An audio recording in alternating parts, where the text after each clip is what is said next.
Hello दोस्तों, नमस्कार। मैं विकास चौधरी, मैथ की ऑनलाइन क्लास में आप सभी का स्वागत है। दोस्तों, आज मैं आपके लिए एक नया टॉपिक लेके आया हूं जिसका नाम है लाभ और हानि। तो दोस्तों, लाभ और हानि एक ऐसा टॉपिक है जिससे कोई भी एग्जाम में अगर मैथ सिलेबस में है तो उसमें 2 या 3 क्वेश्चन पूछे जाते हैं। लाभ और हानि की जब अपन बात करें तो सबसे पहले तो ये है कि हमें परसेंटेज आना चाहिए, जो मैं पढ़ा चुका हूं, मेरे प्रीवियस वीडियो आप देख सकते हो। और अनुपात समानुपात हमें आना चाहिए। अगर ये 2 चीज हमें आती है तो लाभ हानि में ज्यादा कुछ नहीं है, क्योंकि अपन उन्हीं पे आधारित, उन्हीं पे बेस्ट क्वेश्चन होते हैं, इसमें वही अपन करते हैं, वही विधि लगाते हैं। तो आज अपन सबसे पहले तो लाभ और हानि के बारे में जो भी बेसिक चीजें हैं वो क्लियर करेंगे। ठीक है, तो देखो, लाभ और हानि, प्रॉफिट एंड लॉस। तो लाभ का मतलब होता है फायदा, मतलब आपके पास 100 रुपए है और उसके बदले में अगर आपको 110 रुपए मिल रहे हैं, 101 रुपए मिल रहे हैं, तो आपको जो 1 रुपए या 10 रुपए का जो लाभ होता है वो आपके लिए क्या होता है? लाभ होता है, या जो फायदा होता है वो लाभ होता है। और हानि कब होती है? जब आपके पास ज्यादा रुपए है और वापस आपको कम मिले तो क्या होगी? हानि होगी। तो देखो, इसमें जो बेसिक वर्ड है, सबसे पहले तो हम सुनते हैं क्रय मूल्य। क्रय मूल्य, अब देखो क्रय मूल्य क्या चीज होती है? क्रय मूल्य वो मूल्य होता है जिस मूल्य पे हम किसी वस्तु को खरीदते हैं। जिस मूल्य पर कोई वस्तु खरीदते हैं, या हम कह सकते हैं लागत। आप देखो, मार्केट में जाते हो, पेन लेके आते हो तो आपको मिलता है 5 रुपए में। वो आपका 5 रुपए क्रय मूल्य होता है, क्योंकि आपने वो पेन कितने में खरीदा है? 5 रुपए में खरीदा है। तो 5 रुपए आपके लिए क्या होगा? क्रय मूल्य होगा। या आप कोई भी वस्तु घर पे बना रहे हो, खुद बना रहे हो, तो अगर वो उसके बनने में जितना भी खर्चा लगेगा, जैसे कोई भी आप चीज बनाओ, उसमें 100 रुपए खर्चा आ गया आपको बनाने में, तो वो भी आपका क्या है? क्रय मूल्य है। वो लागत जो है उसी को हम क्या कहते हैं? क्रय मूल्य कहते हैं। ठीक है, फिर आता है हमारे पास विक्रय मूल्य। विक्रय मूल्य क्या चीज होती है? जिस मूल्य पे वस्तु बेचा जाता है, जिस मूल्य पर कोई वस्तु बेचते हैं। ठीक है, तो देखो, कोई भी वस्तु है आपके पास, या आप पेन ही मान लो 5 रुपए में लेके आए और वापस आपने कितने भी रुपए में बेच दिया, जैसे 6 रुपए में बेचा आपने दूसरे को, तो वो आपके लिए क्या है? विक्रय मूल्य है। जिस मूल्य पे आप किसी से लेके आते हो वो तो होगा आपका क्रय मूल्य, और जिस मूल्य पे आप किसी को देते हो वो होगा आपका लिए विक्रय मूल्य। ठीक है, उसके बाद में देखो, हानि कब होगी और लाभ कब होगी। एक चीज तो हमेशा ध्यान में रखना है कि जो भी लाभ और हानि होगी वो हमेशा क्रय मूल्य पे होगी। हमेशा किस पर होगी? क्रय मूल्य पे होगी। चाहे लाभ हो चाहे हानि हो, वो हमेशा किस पर होगी? क्रय मूल्य पर। लाभ कब होगा? देखो, लाभ तब होगा जब विक्रय मूल्य तो क्या हो? ज्यादा, और क्रय मूल्य क्या हो? कम। तो देखो, जब विक्रय मूल्य ज्यादा होगा तभी तो क्रय मूल्य घटेगा ना। तो जब भी आप किसी वस्तु को कम में खरीद के ज्यादा में बेचते हो तो हमेशा क्या होता है? लाभ होता है। मतलब ये है कि विक्रय मूल्य में से अगर आप क्रय मूल्य घटाते हो तो क्या चीज आती है आपके पास? लाभ आता है। ठीक है, उसके बाद में देखो हानि। हानि कब होती है? जब आप ज्यादा में खरीदते हो, इसका मतलब क्रय मूल्य क्या होगा? ज्यादा। ज्यादा में खरीद कर अगर कम में बेचते हो, मतलब विक्रय मूल्य क्या होगा? कम होगा। तो हमेशा क्या होगी? हानि होगी। अगर आप ज्यादा में खरीदते हो और कम में बेचते हो तो हानि होती है। कम में खरीदते हो और ज्यादा में बेचते हो तो क्या होगा? लाभ होगा। ठीक है, उसके बाद में देखो, एक शब्द और होता है क्रेता। क्रेता क्या चीज होती है? क्रेता होता है खरीददार। क्रेता क्या आता है? खरीदने वाला। खरीदने वाला, या आप कह सकते हो मूल्य चुकाने वाला। मतलब क्रेता वो होगा जो किसी वस्तु को किसी दूसरे व्यक्ति से लेता है और उसके बदले क्या करता है, वो कुछ धन पे करता है, वो क्या होता है, क्रेता होता है। क्रेता कौन होगा, खरीदने वाला होगा, और खरीदने के बदले वो क्या देगा, सामने वाले के पास जो भी वस्तु है उसके बदले उसको कुछ धन पे करेगा, वो कौन होगा, क्रेता होगा। ठीक है, फिर बात करते हैं हम विक्रेता की। तो देखो विक्रेता कौन होता है, विक्रेता वो होता है जो वस्तु बेचता है। ठीक है, विक्रेता वो होता है जो वस्तु बेचता है, मतलब जो किसी वस्तु के बदले, मतलब वो वस्तु देने के बदले कुछ धन लेता है, वो कौन होता है, विक्रेता होता है। जैसे आपके पास कोई वस्तु है, वो आप किसी दूसरे व्यक्ति को देते हो और उसके बदले आप धन लेते हो, तो आप क्या हो, उस वस्तु के विक्रेता हो, बेचने वाले हो। और क्रेता कौन होगा, आपसे वो वस्तु लेने वाला क्या हो जाएगा, क्रेता हो जाएगा। वो खरीदेगा उसको और वो कुछ धन देगा। आप विक्रेता हो, आप वस्तु बेचते हो और उसके बदले कुछ धन लेते हो, वो तो धन देता है और आप लेते हो। तो धन लेने वाला तो होगा विक्रेता और धन देने वाला कौन होगा, क्रेता। तो ये शब्द है इसमें, इनको अपने को समझना था, मैंने बता दिया। क्रय मूल्य क्या चीज होती है, विक्रय मूल्य क्या चीज होती है, क्रेता क्या होता है, विक्रेता क्या होता है। ठीक है, अब अपन छोटे छोटे क्वेश्चन से शुरुआत करते हैं और धीरे धीरे अपना लेवल बढ़ाते जाएंगे। तो पहले तो मैं इस प्रश्नावली में जो भी बेसिक जो फॉर्मूले हैं, जो सबको पता होना चाहिए कि ये इनका आधार है और ये इनके फॉर्मूले हैं, वो हमें पता होने चाहिए। कोशिश पूरी करेंगे कि हम फॉर्मूले का प्रयोग प्रश्न करते समय ना करें। तो देखो लाभ और हानि का तो बता दिया मैंने। अब जब भी हमें विक्रय मूल्य ज्ञात करना हो, क्या ज्ञात करना हो, विक्रय मूल्य, तो क्या करते हम, क्रय मूल्य इंटू 100 प्लस माइनस लाभ या हानि, ठीक है, बटा में 100। क्या है कि जब भी अगर आपको कोई क्वेश्चन में विक्रय मूल्य पूछे ज्ञात करना, तो आपको क्रय मूल्य दिया हुआ मिलेगा, साथ में आपको या तो लाभ मिलेगा या हानि मिलेगी। यहाँ पे प्लस का चिन्ह कब लेंगे, जब लाभ हो, क्योंकि ऐड क्या होता है, लाभित होता है, ज्यादा कौन होगा, लाभ। तो लाभ जब भी आपको दिया हो तो प्लस लेंगे, और जब भी घाटा या हानि दिया हो तो यहाँ पे क्या लेंगे, माइनस लेंगे।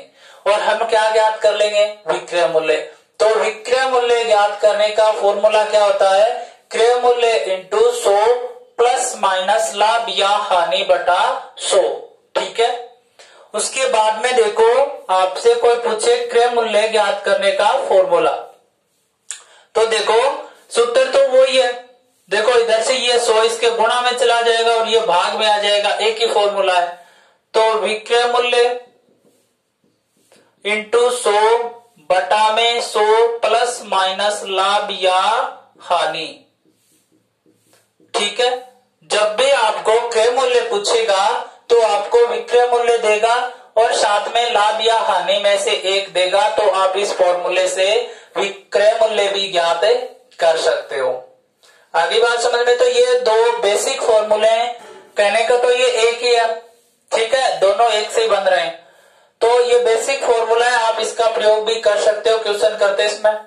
ठीक है, हम कोशिश करेंगे कि इनका प्रयोग न करते हुए अपन सीधा क्वेश्चन कर लें। ठीक है, तो देखो हम छोटे से क्वेश्चन से शुरुआत करते हैं। देखो जैसे आप कोई वस्तु लेके आते हो 100 रुपए, किसी वस्तु का क्रय मूल्य है 100 रुपए, ठीक है, और उस वस्तु का विक्रय मूल्य है आपके पास 110 रुपए। आपसे पूछा है लाभ या हानि कितनी होगी।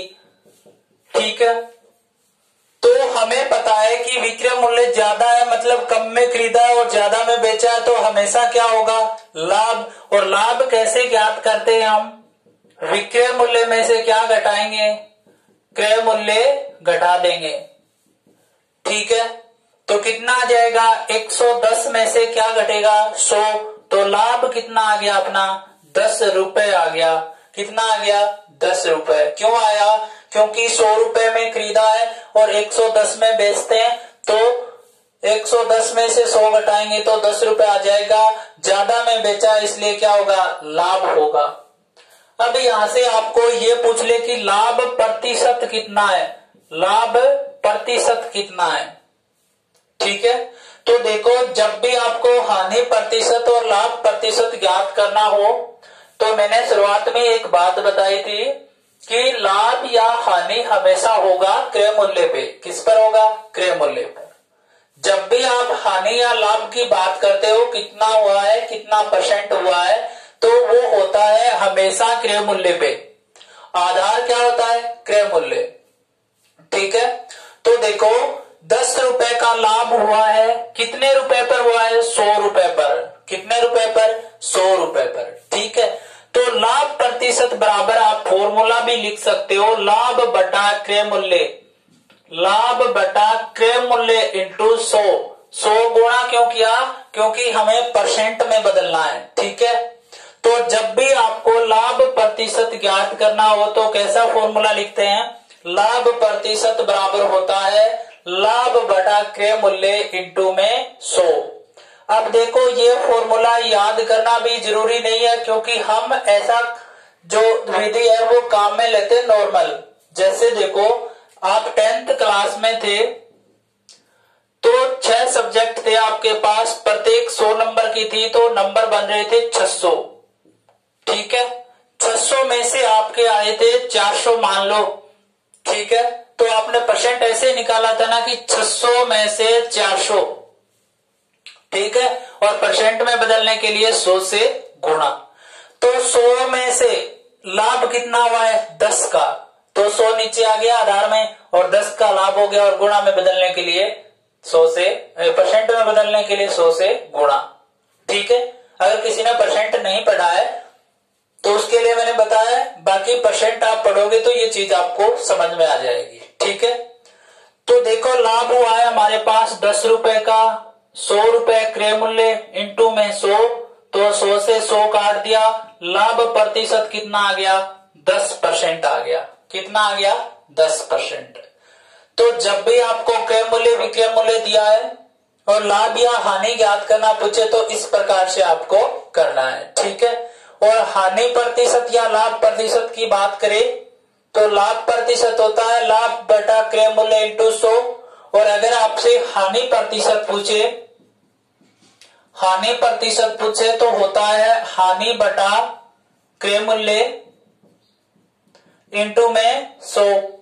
ठीक है, अब हानि रख देना, इसमें हानि प्रतिशत आ जाएगा। ठीक है, तो ऐसा क्वेश्चन हो जाएगा ना। ये नॉर्मल सा क्वेश्चन था, मैंने समझाने के लिए बताया है। अब अपन धीरे धीरे जो भी अच्छे क्वेश्चन होते हैं जो एग्जाम में अपने आते हैं उन्हीं पर अपन प्रैक्टिस करेंगे, धीरे धीरे अपन पूरे टाइप करते जाएंगे। तो देखो जो लास्ट अपन ने वीडियो छोड़ा था वो था अनुपात और समानुपात का। ठीक है, तो हम अनुपात समानुपात पर आधारित ही शुरुआत में अपन क्वेश्चन लेते हैं। किस पर ले रहे हैं, अनुपात समानुपात पे। या उससे पहले एक क्वेश्चन आप और समझ लो अगर समझना चाहो तो। जैसे देखो किसी वस्तु का क्रय मूल्य 500 रुपए है, ठीक है, और उसको लाभ प्रतिशत है 10%। ठीक है, हमें ज्ञात करना है विक्रय मूल्य। क्रय मूल्य किसी वस्तु का कितना है, 500 रुपए, लाभ कितना हुआ है 10% का, हमें क्या ज्ञात करना है, विक्रय मूल्य ज्ञात करना है। तो देखो विक्रय मूल्य का फॉर्मूला क्या होता है, विक्रय मूल्य बराबर क्रय मूल्य इंटू 100 प्लस माइनस लाभ या हानि बटा में 100। तो अब विक्रय मूल्य ज्ञात करना है, क्रय मूल्य कितना है 500, इंटू में 100। बताओ क्या हुआ है, लाभ। तो लाभ होता है तो हम यहाँ पे चिन्ह किसका लेंगे, प्लस का। कितना हुआ है, 10% का, बटा में 100। ठीक है, तो 500 इंटू 100 और 10, 110 बटा में 100। ठीक है, 2 जीरो से 2 जीरो कट जाएंगे, कितना आ जाएगा, 5 इंटू 110। तो 5 को 110 से गुणा करेंगे तो कितना आ जाएगा, 550 रुपए। तो बताओ वस्तु का विक्रय मूल्य कितना आ गया, 550 रुपए आ गया। क्या दिया था, क्रय मूल्य और लाभ प्रतिशत दिया था, विक्रय मूल्य पूछा। तो विक्रय मूल्य हमें पता है, क्रय मूल्य इंटू 100 प्लस माइनस लाभ या हानि बटा 100 होता है।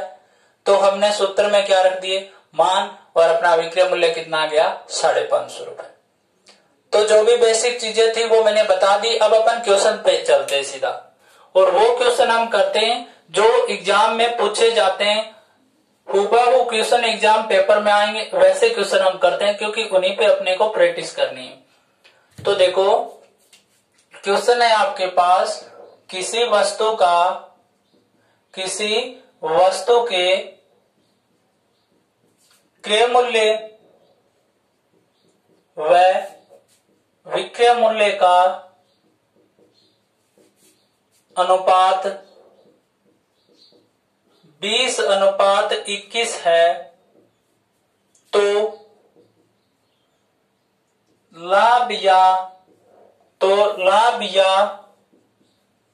हानि प्रतिशत ज्ञात करो।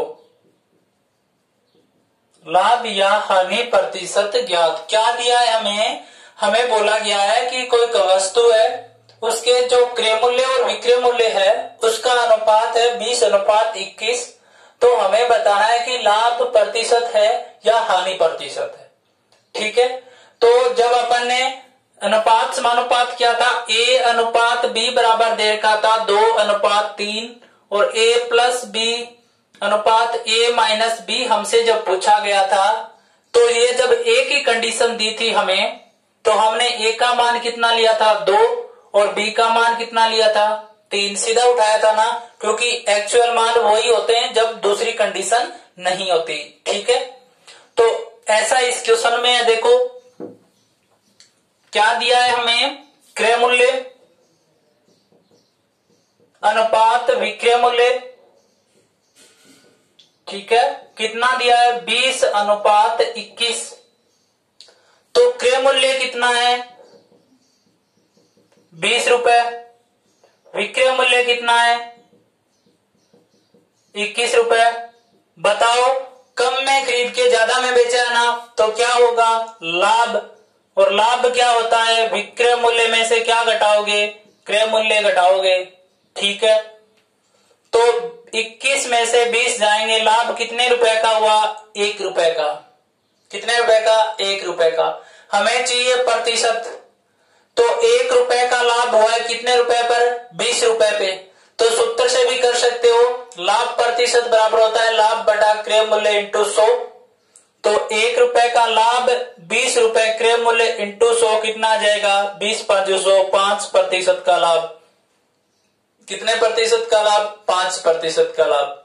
ऐसा करने की जरूरत नहीं है हमें इतना कुछ लिखने की, क्योंकि अगर एक बार अपन समझ गए तो सीधा हम क्या करेंगे, हमें पता है क्रय मूल्य और विक्रय मूल्य का अनुपात है 20:21। तो लाभ कितने का हो रहा है, 1 रुपए का हो रहा है ना। 1 रुपए का लाभ किस पर हो रहा है, 20 रुपए पे। तो लाभ प्रतिशत बराबर सीधा क्या लिख देंगे, 1/20 इंटू में 100, 20×500, कितने प्रतिशत लाभ आ जाएगा, 5% लाभ आ जाएगा। कितने प्रतिशत लाभ, 5%। और परसेंट में आपने सीखा भी होगा कि 100 का 5, जो भी आपके पास 100 रुपए है, और अगर आपको निकालना हो कि उसका 5 रुपए कितना प्रतिशत भाग है, तो आपने ये किया था ना कि 100 में से 5 बताना है। तो 5/100 इंटू 100, तो 5% मान होता है 100 का 5 रुपए। उसी प्रकार 1 रुपए का लाभ हुआ है 20 रुपए पे, तो 1 रुपए कितना प्रतिशत है 20 का, तो 1/20 इंटू में 100। बताओ ऐसा क्वेश्चन कर लोगे क्या। और देखो आगे, देखो ऐसे क्वेश्चन सीधे एग्जाम में आपसे पूछे जाते हैं। आगे क्वेश्चन है देखो, 36 किताबों का क्रय मूल्य 30 किताबों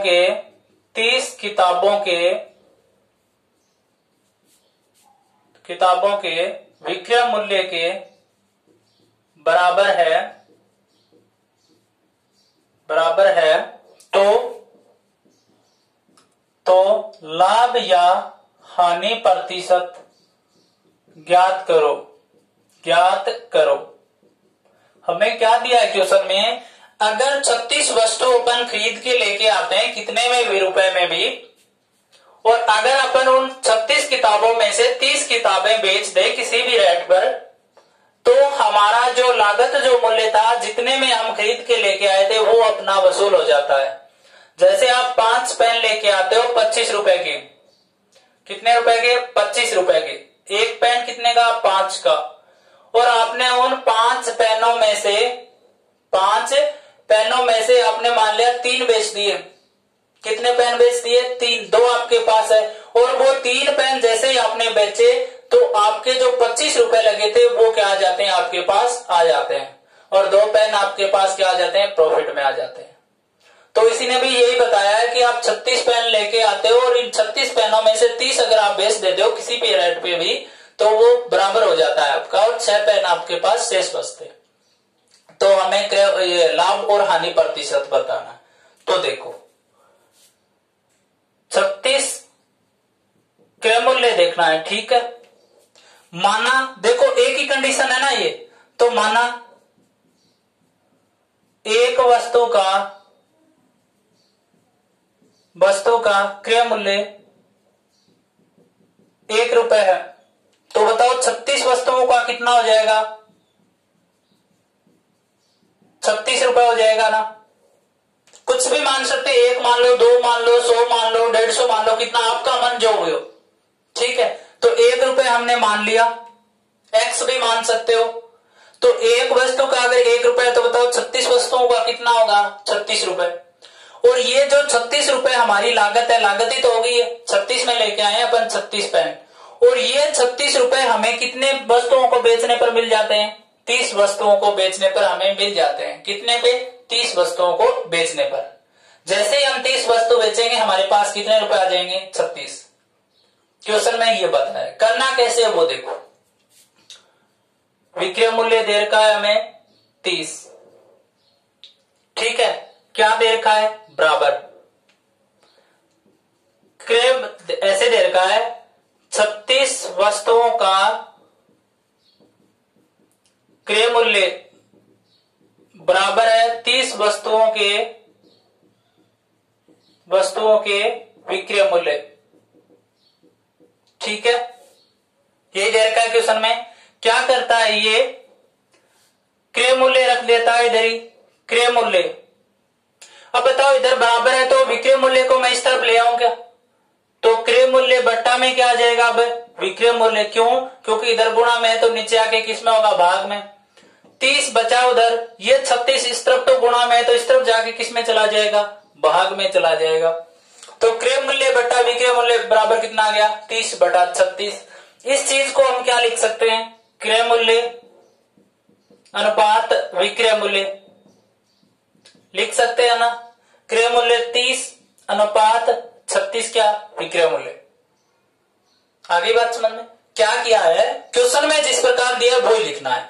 36 वस्तुओं का क्रय मूल्य बराबर किसके है, 30 वस्तुओं के विक्रय मूल्य। बताओ कुछ अलग लिखा क्या, नहीं लिखा। हमें पता है बराबर है बीच में, तो मैं क्रय मूल्य अगर यहीं पे रख लूं क्योंकि यही है। अगर विक्रय मूल्य मैं इस तरफ लेके आऊंगा तो किसमें आएगा, भाग में आएगा, ठीक है। और ये 36 इधर जाके किसमें चले जाएंगे, भाग में, तो दोनों किसमें बदल गए, अनुपात में। तो क्रय मूल्य अनुपात विक्रय मूल्य कितना हो गया, 30 अनुपात 36, ठीक है। आप ऐसा भी समझ सकते हो, कुछ समझाते हैं कि ऐसा दिया हो तो 36 30 लिख दो, फिर इसका उल्टा लिख दो, ये भी आप देख सकते हो, हटने वाली बात है। लेकिन एक्चुअल बात क्या है, 36 वस्तुओं क्रय मूल्य बराबर है 30 वस्तुओं के विक्रय मूल्य के। तो हमें पता है क्रय मूल्य यही रख लो, विक्रय मूल्य इधर लेके आएंगे तो भाग में आएगा, ये 36 इधर जाके भाग में हो जाएगा, तो अनुपात बन जाएगा 30:36। ठीक है, एक ही कंडीशन है ना।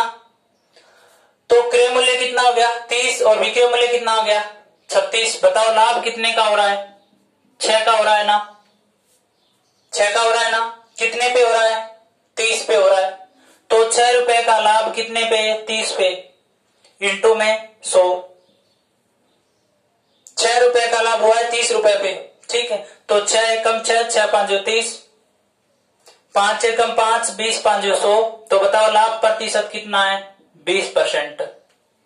जब भी आपको ऐसा क्वेश्चन दे कि इतने वस्तुओं का क्रय मूल्य इतने वस्तुओं के विक्रय मूल्य के बराबर है, तो आप जो क्वेश्चन में आपको दे रखा वो ऐसे लिख लो।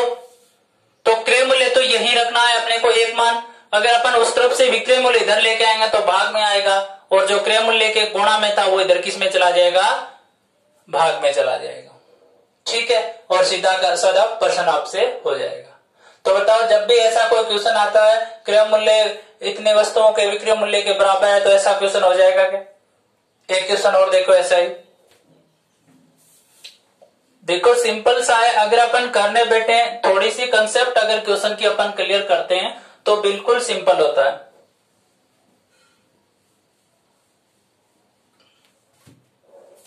क्वेश्चन है अपना, यदि 3 खिलौनों को 4 खिलौनों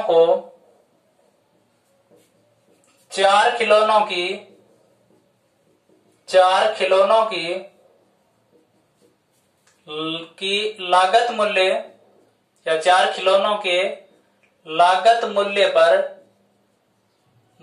पर बेचा जाता है तो लाभ या हानि प्रतिशत ज्ञात करो। ठीक है, क्या बोला है क्वेश्चन में कि यदि 3 खिलौनों को 4 खिलौनों के लागत मूल्य पर बेचा जाता है तो लाभ या हानि प्रतिशत।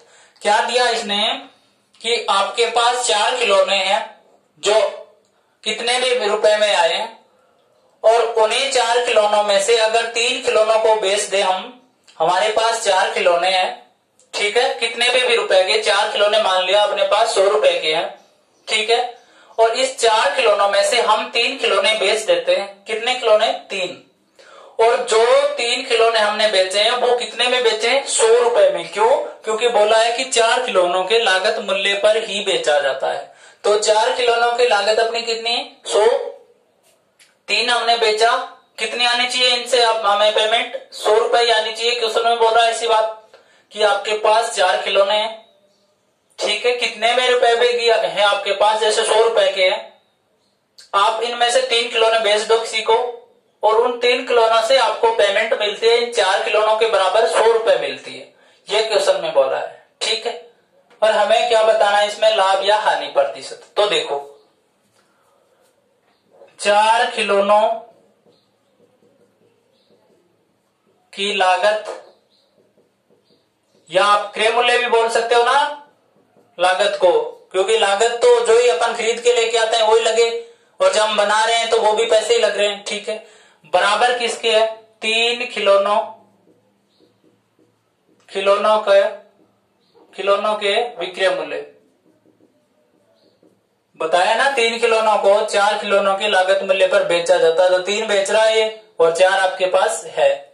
ठीक है, वही सिस्टम है, क्रय मूल्य इधर से ये विक्रय मूल्य इधर आ जाएगा भाग में, क्या बन जाएगा 3/4, क्योंकि 4 इस तरफ जाके इसमें चला जाएगा भाग में। तो क्रय मूल्य अनुपात विक्रय मूल्य कितना आया है 3:4। बताओ 3 रुपए क्रय मूल्य, विक्रय मूल्य कितना है 4, तो लाभ हुआ या हानि, कम में खरीदी और ज्यादा में बेची है तो 1 रुपए का हमें लाभ मिला है। कितने रुपए पे मिला है 3 रुपए पे, क्योंकि लाभ या हानि हमेशा क्रय मूल्य पे होता है। तो 1 रुपए का लाभ कितने रुपए पर 3 रुपए पर, इंटू में 100, भाग दो कितना आ जाएगा 33 सही, 1/3% का क्या हो जाएगा हमें लाभ हो जाएगा। बिल्कुल सिंपल है ना। 4 खिलौने थे, 3 उसमें से बेच दिए और दोनों की कीमत क्या होती है, बराबर होती है। तो 4 खिलौने की जो भी लागत आएगी वो 3 खिलौनों को बेचने पर मिल जाएगी। तो ये जो विक्रय मूल्य था इस तरफ भाग में ले आएंगे और ये 4 इस तरफ भाग में चला जाएगा। क्रय मूल्य और विक्रय मूल्य का अनुपात आ गया। तो क्रय मूल्य कम है, विक्रय मूल्य ज्यादा हुआ है, तो लाभ हुआ है कितने का, एक का, कितने रुपए पर, 3 रुपए पर। तो कितने का लाभ आ गया हमें, 33.1/3% के बराबर। बताओ समझ में आया क्या? आगे क्वेश्चन देखते हैं। देखो बिल्कुल हम सिंपल क्वेश्चन से चले, धीरे धीरे हम लेवल बढ़ाते जाएंगे। ठीक है, कोई भी एग्जाम हो, चाहे बैंक, एसएससी, पटवारी, रीट, कोई भी एग्जाम होगा, सबके क्वेश्चन इंक्लूड होंगे इसमें। जैसे देखो लागत मूल्य तथा विक्रय मूल्य का अनुपात 5:4 है, तो हानि प्रतिशत ज्ञात करो। क्या दिया है क्वेश्चन में, हमें लागत मूल्य और विक्रय मूल्य का अनुपात दिया है। लागत मूल्य क्या चीज होती है, क्रय मूल्य होती है, क्योंकि आप किसी वस्तु को खरीद के लेके आए 100 रुपए में, कितने लगे आपके, 100 रुपए, तो लागत क्या है आपकी 100 रुपए, और ये लागत ही क्या है आपका, क्रय मूल्य। ठीक है, तो लागत मूल्य या आप क्रय मूल्य कह सकते हो, लागत मूल्य या आप क्रय मूल्य भी कह सकते हो, का अनुपात किससे है, विक्रय मूल्य से। कितना है, 5:4। एक ही कंडीशन है ना, तो क्रय मूल्य कितना, 5 रुपए और विक्रय मूल्य कितना, 4 रुपए। बताओ लाभ हुआ है या हानि। 5 में खरीदा, 4 में बेचा, ज्यादा में खरीदा, कम में बेचा, तो क्या होगी, हानि। तो हानि हुई है कितने रुपए की, 1 रुपए की। 5 में से 4 गया, 1 रुपए की हानि हुई है। प्रतिशत पूछा है हमसे, तो 1 रुपए की जो हानि हुई है कितने रुपए पर हुई है, 5 रुपए पर, क्योंकि हमेशा क्रय मूल्य पे ही होता है लाभ या हानि। तो 5 रुपए पर 1 की हानि हुई है, परसेंट में बदलने के लिए 100 से गुणा, तो कितने की हानि हुई, 20% की क्या हो गई, हमें हानि हो गई। कितने रुपए की हानि हो गई, 20 रुपए की, 20% की हानि हो गई। देखो बिल्कुल सिंपल है, अगर आप समझते हो तो। अनुपात समानुपात पढ़ाए तो अनुपात समानुपात पे आधारित जो भी लाभ हानि के क्वेश्चन होंगे वो आप बिल्कुल सिंपल तरीके से कर लोगे। कोई आपको फॉर्मूले की जरूरत नहीं है, कोई ट्रिक की जरूरत नहीं है। क्या गलत रखा, क्या हमने लागत मूल्य और क्रय मूल्य का अनुपात ही दे रखा है, हमने वो सेम का सेम लिख दिया। हमें पता है जब अनुपात में एक ही कंडीशन दी हो तो एक्चुअल जो मान है वही हम रख सकते हैं। ठीक है, क्योंकि ज्यादा से ज्यादा ये होगा, हो सकता है क्रय मूल्य 5 रुपए और विक्रय मूल्य 4 रुपए हो, या क्रय मूल्य 500 होगा तो विक्रय मूल्य 400 होगा, क्रय मूल्य 5000 होगा तो विक्रय मूल्य 4000 होगा, कोई भी मान हो सकता है। इन दोनों संख्याओं को बराबर संख्या से गुणा होगा, सीधी सी बात है, तो हम 5 और 4 ही ले सकते हैं। ठीक है, तो बताओ समझ में आया क्या? मैंने आज केवल जो बेसिक जो चीजें थी वो बताई आपको लाभ हानि के बारे में, फिर कुछ अनुपात समानुपात के जो भी क्वेश्चन थे लाभ हानि में वो थोड़े करवा दिए। समझ में आया होगा। जल्दी हम रीजनिंग की क्लास भी, आज हो सकता है शाम तक रीजनिंग की क्लास भी अपनी आ जाए। तो धीरे धीरे हम अपने जो भी टॉपिक हैं मैथ और रीजनिंग के, धीरे धीरे हम सब करते जाएंगे। और रीट, पटवार, एसएससी, बैंक में जितने भी मैथ और रीजनिंग के टॉपिक होते हैं सब के सब आपको उपलब्ध होंगे। नोट्स बनाते रहिए, साथ साथ में रजिस्टर लेके बैठो, धीरे धीरे क्वेश्चन उतारो और उसमें अपना तरीका उतारते जाओ और धीरे धीरे प्रैक्टिस भी करनी है। ठीक है, आज के लिए इतना ही। धन्यवाद, आपको जल्दी मिलेंगे रीजनिंग की क्लास के साथ। ठीक है दोस्तों, धन्यवाद।